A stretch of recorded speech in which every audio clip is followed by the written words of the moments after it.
Живея в село Калиманци, област Варна. Занимавам се с ремонт и дистрибуция на помощни средства.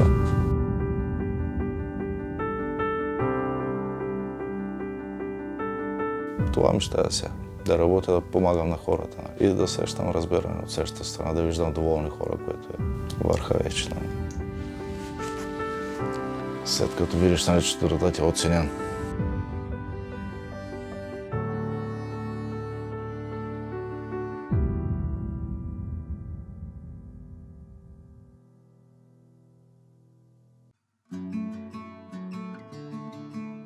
Живота си беше много хубав. Завърших техникум по дървообработване Варна. Занимавал съм се 4 години с бокс. След това казарма в Военноморските сили на България. За кратко бях и общинска полиция. И така, като се уволних, започнах. Полутах се 1-2 месеца, починах. Прибрах се на село, говорих с баща ми, това ще правим. Все пак бях малко тогава, 22 години.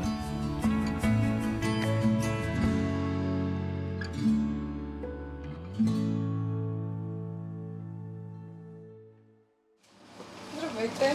Здравейте! Един студент чай и не пукащи бомбони. 3.10, 1995 година, на 2 август. Бях отшъл до съседното село да разговарям с един приятел, на другия ден трябваше да му карам цимент с камиона. Той го нямаше, беше в кръчмата и спомените до там, като се качих в колата, нали, че изфорсирах и тръгнах. Селото се намира тук на 3 км и това нещо се случва по пътя между Калиманци и Баново. Сам бях в колата, да, и нямам никакъв спомен какво се е случило.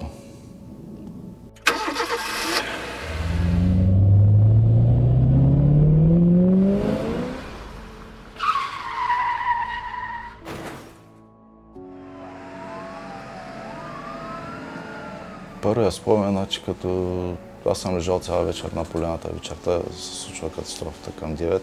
И чак на сутринта ме намират и ме транспортират до болница в седнало положение, което не е правилно, но не са знаели хората.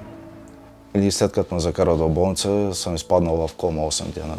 След като съм излязал от комата вече, са ми направили операцията, което също не помня. Значи 2 седмици след операцията всичко ми е по разкази от родители, от присъстващи, които са били до мене постоянно. Рехабилитатор започна да идва, тя ми каза и на нашите съответно, нали, да се приготвят количка, че ще ми трябва. До тогава просто не знаем какво значи това. Нямаме познати родини, не сме имали в количка никога. И не знаехме какво, но последствие не стана ясно вече. След 3 месеца лежание, аз започвах с раздвижване, с скрипци, нали, дигане краката, защото не мога да ги движа. И така първите 4 години. И вярвах, че ще се оправя. Но явно само аз така съм си мислил. Едва като разбрах вече на 4-та година, че живота ми ще продължи в това състояние, тогава вече започнах да мисля, че трябва да се занимавам с нещо.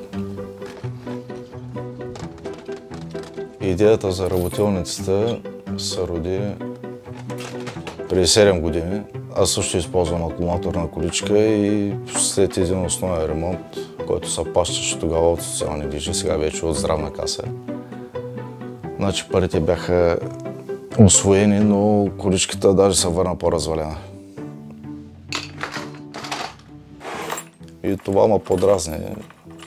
И реших да се занимавам с ремонт на помощни средства. Не чисто като бизнеса и да помагаме, нали, на хората. На себе подобни.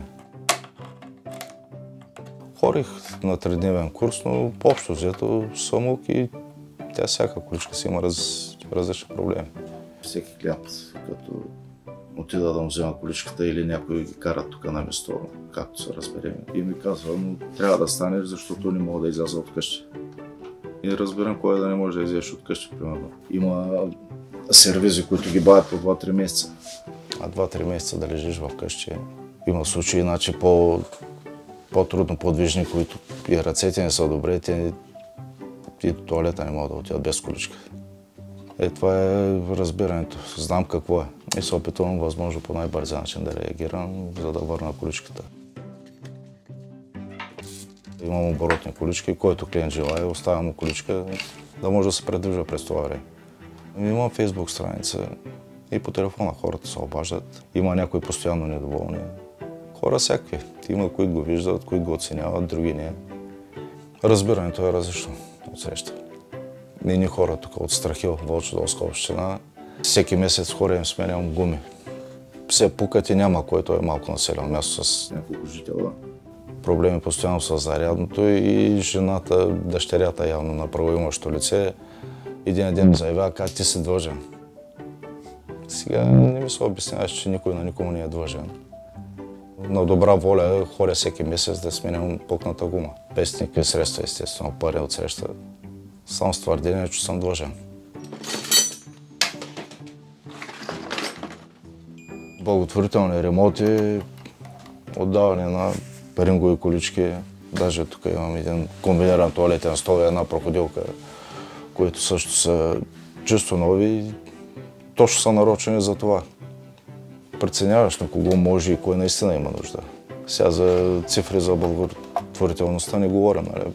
Просто за жеста. Дали ще е ремонт, дали ще е подаряване на количка. Хората са доволни, значи той, що ме е стигнал от там, за да не може да си позволи. Значи наистина има нужда.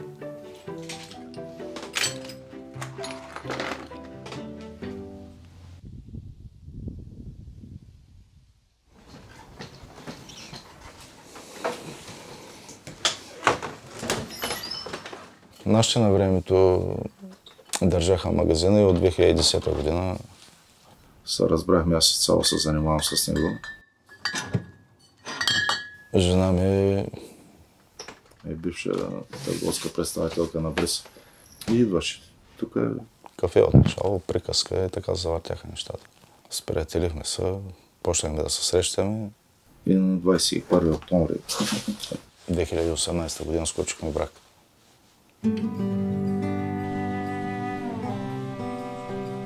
Тя има дете, нали, момче, което осиновихме миналата година. Живее с нас, учи и работи във Варна и през другото време се прибира. От 7 години сме заедно постоянно.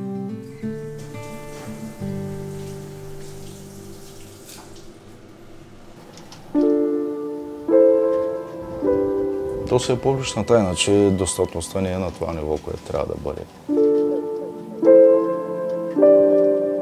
Поне както и в по-развитите страни. Има пречка навсякъде. Пречки да излезеш с количката, да отидеш някъде, примерно като ти да вземам, защото аз извършвам вземане на количката от адрес, нали, и връщане. Не мога да сляза да натваря, затова винаги сина ми е с мене или приятел, който идва, работим тук заедно, ми помага. Полицайката спре, като ти каже Вал Царев в колата, трябва да му обясня, че не мога да сляза, че не мога да вляза в неговата кола. Но те проявяват разбиране и извършват се проверката на место. Телка е, как да кажа, нож с две острията. Значи дава някакви, нали, права, но ти отнема други.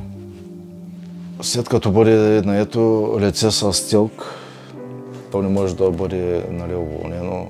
И това е пречка за работодателите, затова не наемат лица с трайни увреждания.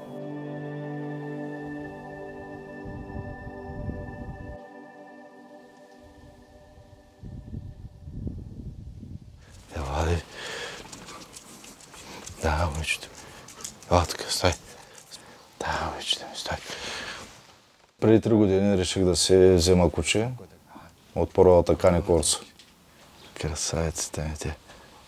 Отгледах се, жива, здрава, без боледуване и преди 3 месеца реших да я заплодя. Просто за да си бъде редовно куче, нали. Колко и 3 сега, нали? Водата ли? Да. Млякото. Мляко. А къде ще го изяде сега? Няма да го изяде, нали ще я пусна навън. Почни сега вече, няма да е те наклонен. Дай виж колко място.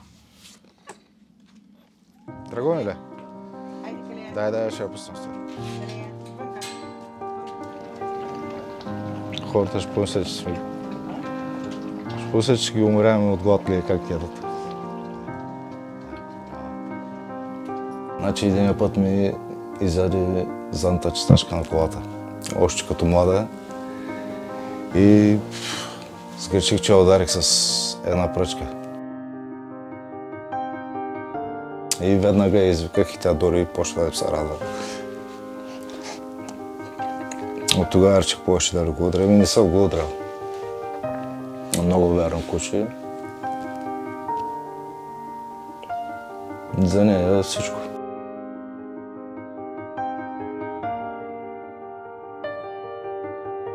Най-добрият приятел на човека. Както казах, удреш го и пак идва да се радва. Нали, един път.